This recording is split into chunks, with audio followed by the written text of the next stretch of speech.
Ya, kali ini saya akan membahas sebuah pertanyaan, kapan waktu berjemur diri? Hal ini menyangkut permasalahan dunia saat ini, yaitu COVID-19 yang bergerak atau menjadi pandemik dunia, dan negara kita satu negara yang mempunyai potensi atau risiko yang sangat besar. Dan saya menemukan sebuah artikel bahwa sinar matahari dan udara segar merupakan desinfektan alami yang disediakan oleh alam, ya tentunya oleh Tuhan kepada kita semua. Namun ada beberapa faktor yang harus diketahui, karena sinar matahari juga menghasilkan sinar ultraviolet. Nah, inilah yang akan kita bahas di slide-slide berikutnya, sampai kita akan melihat secara data real contoh di beberapa kota. Baiklah, di depan kita ini ada sebuah peta dunia, ya, yaitu di sini adalah kawasan subtropis, ya, ini juga subtropis, dan di sini adalah tropis, yaitu di 23 lintang utara dan minus 23 lintang selatan. Dan kita akan fokus di daerah ini. Mengapa? Karena kita tinggal di daerah tropis. Oke, bila kita melihat perjalanan matahari dari sudut pandang bumi, jadi bumi tetap dianggap seperti itu dan matahari bergerak, maka kita bisa memperlihatkan bahwa pada tanggal 21 Maret atau sekarang bulan April, ya, itu matahari kira-kira berada di daerah Khatulistiwa yang sedang menuju ke utara, ke 23 derajat lintang utara. Dan tanggal 21 Juni matahari akan berada di lintang utara. Gambar ini jangan dilihat matahari berada di atas Afrika, tapi gambar ini dilihat bahwa matahari berada di 23 derajat lintang utara. Makanya itu di Eropa saat itu musim panas. Lalu matahari kembali turun, tanda kutip turun, ke ekuator atau ke khatulistiwa pada tanggal 21 September. Nah, saat ini seluruh wilayah tropis tentunya akan menjadi sangat panas, ya. Dan kemudian matahari kembali turun menuju ke minus 23 lintang selatan, ya, di sini. Berarti di situ Australia mengalami musim panas yang sangat terik dan Eropa musim dingin. Ya, jadi disinilah sebenarnya perjalanan matahari dari tahun ke tahun, dari bulan ke bulan. Dia konsisten bergerak dari minus 23 derajat lintang selatan menuju ke ekuator pada tanggal 21 Maret, lalu kemudian naik lagi ke atas pada bulan Juni tanggal 21 ke lintang 23 derajat lintang utara, terus seperti itu. Nah, bisa kita lihat bahwa daerah tropis atau di daerah di mana kita tinggal itu memang selalu panas. Otomatis durasi atau lamanya radiasi matahari itu memang terbesar berada di daerah tropis.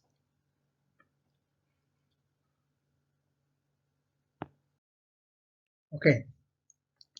Di slide berikutnya, nah di sinar matahari ini, jadi kalau kita lihat di sebelah kanan gambar ini, bahwa sinar matahari menghasilkan berbagai macam sinar, ya, khususnya adalah sinar tampak atau visible light. Di sini panjang gelombangnya di antara 400 nanometer sampai 800 nanometer. Nah, masalahnya adalah bahwa tidak hanya sinar ini sebenarnya yang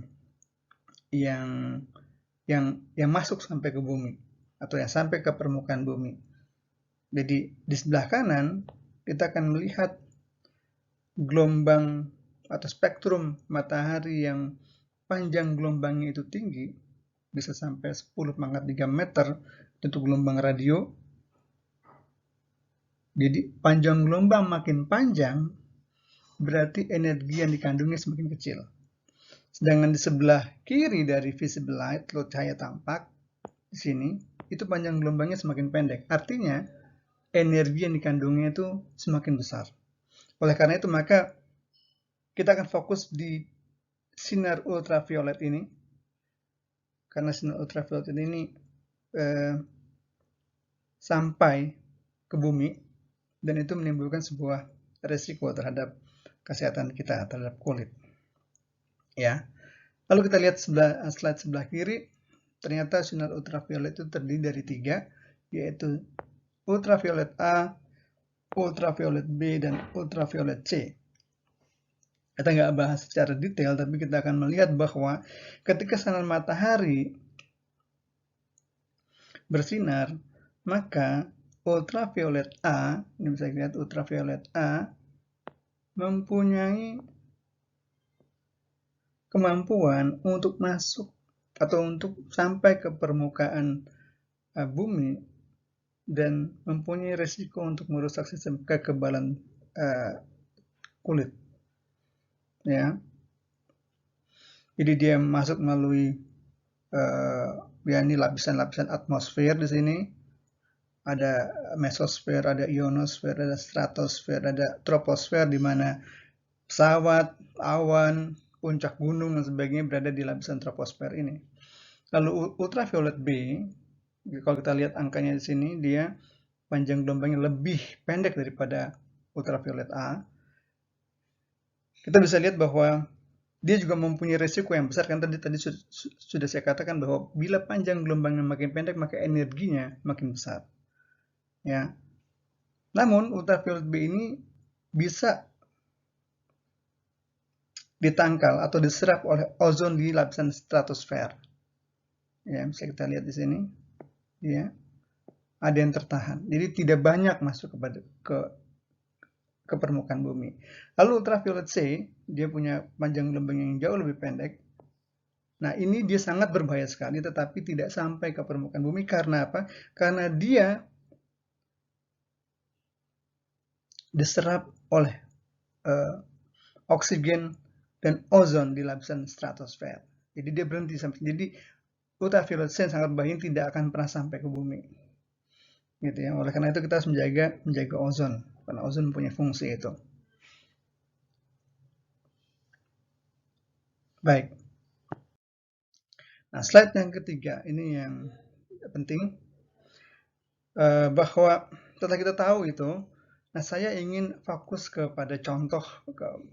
Kita akan membandingkan beberapa kota yang ada di Australia. Kenapa saya ambil Australia? Karena Australia mempunyai data yang sangat bagus, data yang sangat detail tentang radiasi ultraviolet. Dia ada yang direkam, dicatat secara real time. Ya. Nah, saya di sini akan membawa Anda kepada contoh, yaitu pertama adalah contoh di kota Darwin. Kota Darwin ada di sini, di wilayah utaranya Australia. Kenapa saya ambil itu? Karena daerah Darwin adalah daerah di kawasan tropis dan lokasinya sangat dekat dengan Indonesia dibandingkan misalnya saya ambil wilayah di Melbourne, di mana ini daerah paling selatan di Australia dan itu masuk daerah subtropis. Nanti kita akan bandingkan. Nah, dalam kacamata energi surya atau energi matahari, posisi lintang, garis lintang ini adalah ekuator, dan inilah garis lintang minus 23 derajat lintang selatan. Itu merupakan garis yang sangat menentukan, karena garis itu memperlihatkan di mana posisi matahari. Jadi tadi sudah kita bahas bahwa pada bulan Juni, pada tanggal 21 Juni, matahari berada di atas di 23 derajat lintang utara, dan pada tanggal 21 Maret dan bulan September itu matahari berada di ekuator di sini. Lalu kemudian pada tanggal 21 Desember matahari berada di sini. Ya.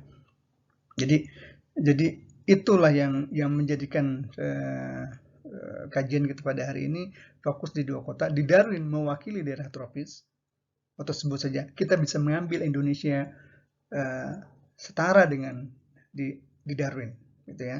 Lalu kita akan bandingkan dengan daerah di Melbourne di sebelah selatan Australia. Baik.